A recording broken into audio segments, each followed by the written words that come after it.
Every person has a place that brings them peace. For Emily Cantrell, that place is Green Lake. We do it about 5 times a week. A place that's helped her move forward out of darkness. I took a lot of therapy sessions and a lot of walks around Green Lake for me to tell myself, you know, I am okay. Every day for 1 year, Emily's asked herself a question. How do you move forward after the worst day of your life? It's not something that you can just get over. It's something that even time is difficult for it to heal. 1 year ago today, she was in Las Vegas for the Route 91 Country Music Festival.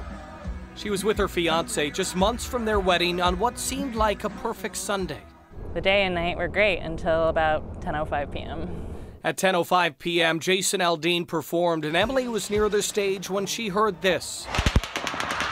We heard what we thought were firecrackers.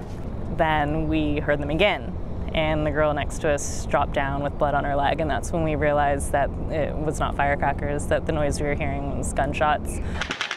A helicopter was going overhead, so some people thought the shots were coming from the helicopter up above. As emergency responders rushed to the scene, Emily ran for her life. The gunman continued firing from a nearby hotel.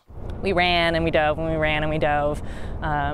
We would run in between the breaks of gunfire, and as soon as they started back up again, we would dive inside of an airport hangar, where we stayed for a couple of hours until the police came and we were bused to UNLV. More than 400 were injured that night. 58 people died.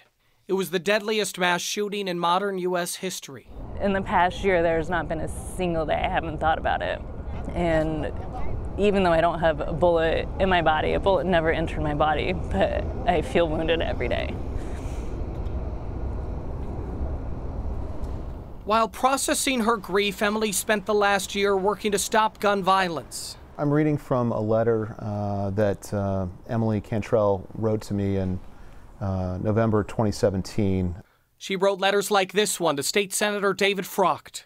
While I try to be #Vegas strong, true healing will not begin until I know I've attempted to make a difference and try and prevent this from happening to anyone else. That letter led to her testimony on gun legislation in Olympia, and next month she's joining a group hoping to stop shootings in America. What do you want people to take away from this story? I hope that there is never a next deadliest mass shooting. Hey, Peter. But as she works to make a change, she's also taking time to remember.